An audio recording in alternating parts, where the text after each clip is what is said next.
A imperfeição universal. Ao contrário do que pensa a maioria das pessoas, o universo não é uma coisa perfeita, simétrica e sincrônica como querem fazer parecer os que dizem que tudo foi feito por um Criador perfeito.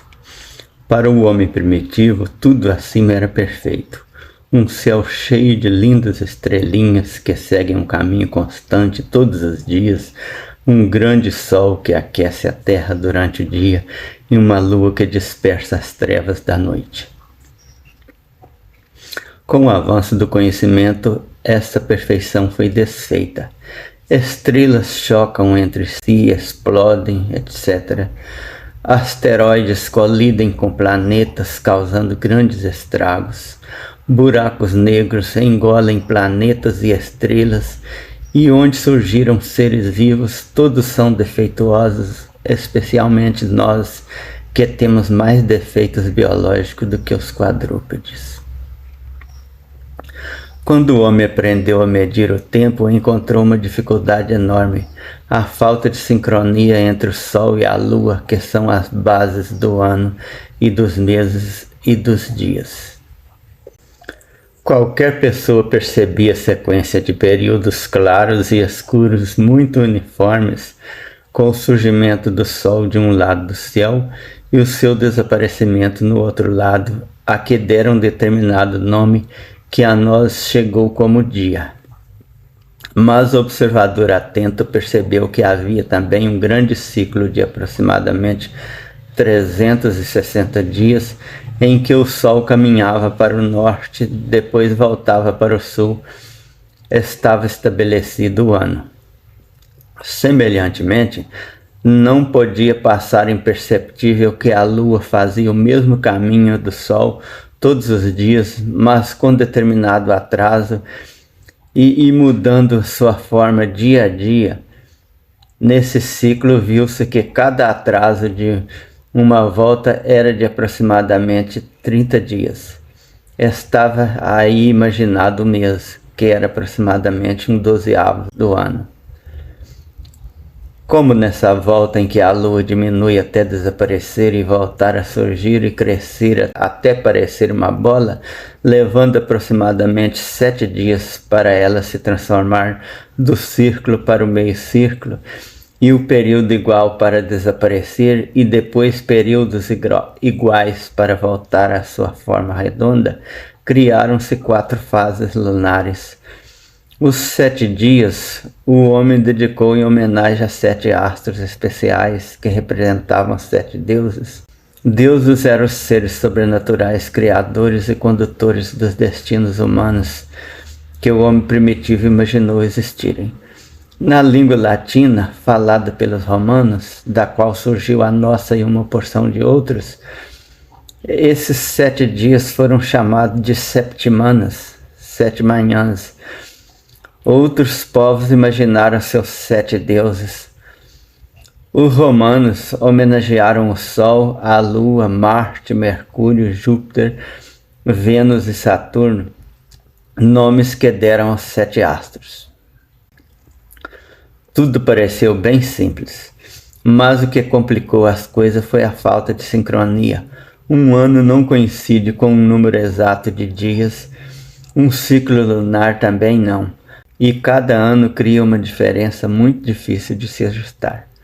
O desenvolvimento de instrumentos de grande precisão nos levou ao conhecimento de que um ano tem uma duração de 365 dias, 5 horas, 49 minutos e 12 segundos aproximadamente. Ano é aproximadamente o intervalo de tempo em que a Terra demora a dar uma volta completa em torno do Sol. O ano tem uma duração de 365 dias, 5 horas, 49 minutos e 12 segundos aproximadamente.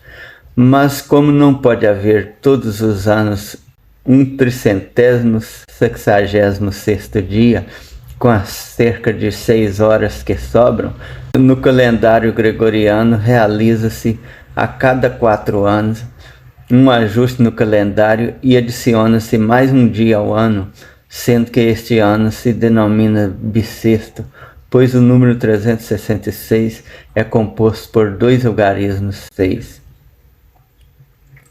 Existem outras correções menores que dão lugar a exceções à regra anterior. A regra concreta é que um ano é bissexto se é múltiplo de 4. Exemplo 2008. A primeira exceção é que se for múltiplo de 4, mas também de 100, deixa de ser bissexto. Exemplo 2100. E a segunda exceção é que se for múltiplo de 4, de 100 e também de 400, então é bissexto. Exemplo 2000. Por exemplo, 1914 não foi bissexto e 2114 também não será, pois não são múltiplos de 4, mas 2004 foi um ano bissexto, pois é múltiplo de 4. Também se usa o termo para designar o período orbital, também designado período de translação de qualquer planeta. Fonte Wikipédia. O que a moderna astronomia prova é que o universo não surgiu de nenhum planejamento, mas aleatoriamente se formaram astros de tamanhos os mais diversos, surgindo planetas orbitando estrelas, e cada período orbital depende do tamanho do planeta e da distância em que ele se encontra da estrela que orbita. Daí não haver nenhuma coincidência temporal entre rotação e translação de um planeta. Dessa assimetria temporal vem o complicado cálculo necessário para ajustar os tempos, o que só foi possível bem recentemente. Quando quase nada se sabia da vida, naquele tempo em que todos acreditavam que um deus ou alguns deuses criaram seres vivos, e um ser especial bem parecido com seu Deus Criador, pensava-se, como muitos ainda pensam, que tudo foi feito por um Criador perfeito e o pecado, desobediência humana ao Deus Criador, trouxe todos os problemas que enfrentamos durante a nossa curta existência. Hoje, com o grande avanço em todas as áreas da ciência, sabemos que evoluímos através de um processo de seleção natural, mas que todos os organismos têm defeitos, e nós, que antes éramos a imagem da perfeição divina, somos os mais defeituosos. E o nosso mundo, que parecia tão perfeito, está em constante risco de ser extinto.